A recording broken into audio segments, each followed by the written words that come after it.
Morning ma'am. Good morning बच्चों, बैठ जाइए। आज मैं आपको सूरदास के तीसरे पद के शॉर्ट क्वेश्चन बताने जा रही हूँ। उसे आप ध्यानपूर्वक सुनिए, समझिए और जो समझ में नहीं आए वो सबसे आखिर में मुझसे पूछ लीजिए। चलिए अब शुरू करते हैं।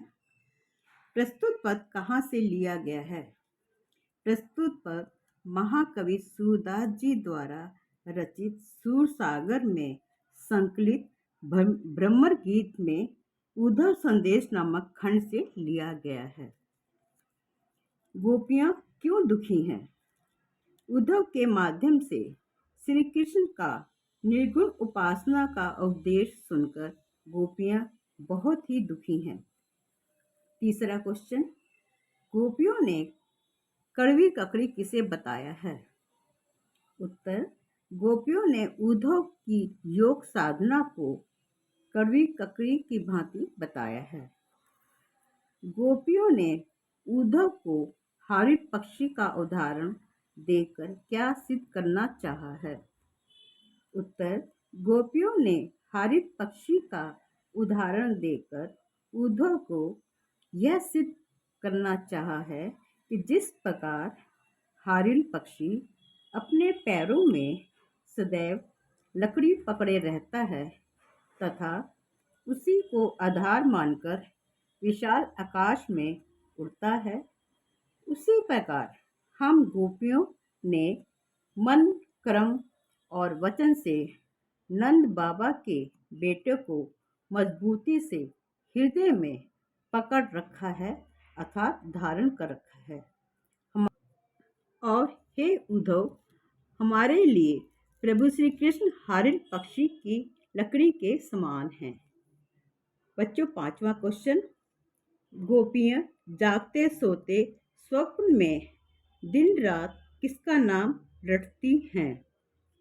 उत्तर, गोपियां जागते सोते स्वप्न में दिन रात कान्हा कान्हा रटती हैं। छठा क्वेश्चन, गोपियों ने उद्धव के योग साधना के संदेश को क्यों अपनाने से मना कर दिया? उत्तर, गोपियों ने उद्धव के योग साधना के संदेश को अपनाने से इसलिए मना कर दिया क्योंकि उनके अनुसार योग साधना का ज्ञान कड़वी ककड़ी की तरह ग्रहण करने के योग्य नहीं है। तुम तो हमारे लिए ऐसा रोग लेकर आए हो जिन्हें ना ही कभी देखा सुना है और ना ही कभी उसका भोग किया है। गोपियां तो उद्धव को यह भी कहती हैं, हे उद्धव, तुम अपना योग साधना के ज्ञान का रोग उन्हें देना जिसका मन चक्री की तरह घूमता रहता हो। सातवां में सूरदास जी ने गोपियों की विशेषताएं बताई हैं। उत्तर, सूरदास जी गोपियों के विषय में कहते हैं कि उनके मन में अभी भी श्री कृष्ण के प्रति पूर्ण निष्ठा, दृढ़ता और समर्पण की भावना है। उनके मन में श्री कृष्ण ही बसे हैं। योग ज्ञान के लिए उनके मन में कोई स्थान नहीं है। निर्गुण उपासना केवल चंचल चित्त वाला व्यक्ति ही कर सकता है। आठवां क्वेश्चन, बच्चों, इस पद की कुछ शिल्प सौंदर्य के पर प्रकाश डाल रही है। कट करो क्या? मेरे पर प्रकाश डालिए। मैं बता रही हूँ क्वेश्चन तो। इस पद की पहली विशेषता है इसमें ब्रज भाषा का प्रयोग हुआ है। दूसरे नंबर, निर्गुण उपासना को चक्री के समान चंचल और अस्थिर चित्त वाले के लिए उचित माना गया है। इस पद में गयता और लय का समावेश है।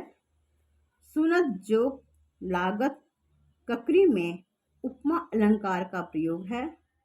संपूर्ण पद में अनुप्रास एवं पुनरुक्ति प्रकाश अलंकार का प्रयोग हुआ है। मैम चौथे पद की व्याख्या नहीं बताएंगे आप? हाँ, मैं अवश्य ही चौथे पद की व्याख्या बताने जा रही हूँ। आप लोग सूरदास के चौथे पद को ध्यान से पढ़िए और क्वेश्चन के बारे में सुनिए, समझिए, और जो नहीं आता हो उसे पूछने की कोशिश कीजिए, या आप पूछ भी सकती हैं। Okay ma'am. क्वेश्चन, मधुकर का प्रयोग किसके लिए हुआ है? उत्तर, मधुकर का प्रयोग उद्धव के संबोधन के लिए किया गया है, जिसका अर्थ भौरे से है। नंबर 2, गोपियां श्री कृष्ण को क्या बताती हैं? उत्तर, गोपियां श्री कृष्ण को राजनीति का पंडित बताते हुए उनकी बुद्धि और अधिक होने का दावा करती हैं। तीसरा, गोपियां अपनी सखी से क्या कहती हैं? गोपी अपनी सखी से कहती हैं, हे सखी, हमारे प्रभु श्री कृष्ण ने अब राजनीति शास्त्र पढ़ ली है और उसमें पूरा ज्ञान प्राप्त करके वे राजनीतिज्ञ बन गए हैं। इसलिए वे प्रेम संबंधी बातों में छल कपट का सहारा ले रहे हैं। एक तो श्री कृष्ण पहले से चतुर थे, जिन्होंने छल कपट से भरपूर प्रेम जाल में हम सबको फंसा लिया और हमें यहाँ तड़पता हुआ छोड़कर अपने आप मथुरा चले गए।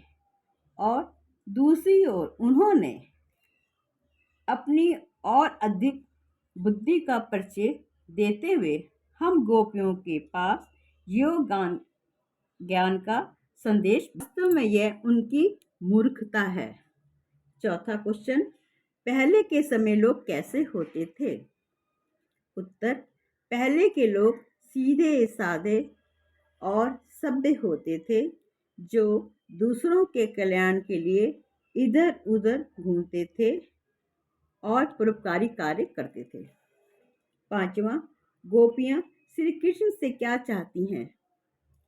उत्तर, गोपियां श्री कृष्ण से अपने उस मन को वापस पाना चाहती हैं, जिसे वे मथुरा जाते समय चुपके से चुरा कर ले गए थे। छठा क्वेश्चन, गोपियां राजा का सच्चा धर्म किसे बताती हैं? उत्तर, गोपियां राजा का सच्चा धर्म बताते हुए कहती हैं कि राजा वह होता है जिसकी प्रजा पर किसी तरह का कोई अत्याचार ना हो, उसे किसी तरह से सताया ना जाए। सातवां क्वेश्चन, गोपियां अंत में श्री कृष्ण को क्या कहती हैं? प्रस्तुत पद में गोपियां श्री कृष्ण को स्वार्थी, अन्यायी, छली, कपटी, राजनीतिक प्रमाणित करते हुए कहती हैं कि राजा का सच्चा धर्म होता है अपनी प्रजा की उचित देखभाल करना, उसकी सुध-बुध का ध्यान रखना एवं प्रसन्नता प्रदान करना होता है। लेकिन श्री कृष्ण अपने धर्म से विमुख होकर अपना स्वार्थ सिद्ध करना और गोपियों को दुख देना चाहते हैं। आठवां, प्रस्तुत पद की विशेषताएं बताएं।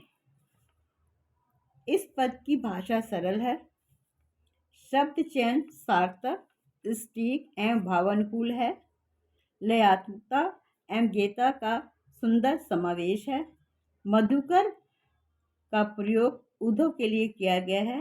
वे उद्धव के माध्यम से श्री कृष्ण पर गोपियों ने करारा एवं तीखा व्यंग किया है। इस पद में अनुप्रास अलंकार का प्रयोग हुआ है।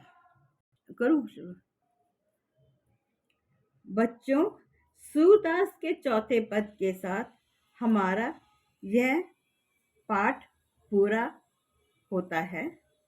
अब मैं अगले लेक्चर में तुलसीदास के पद के बारे में आपको बताऊंगी। Okay ma'am. Thank you.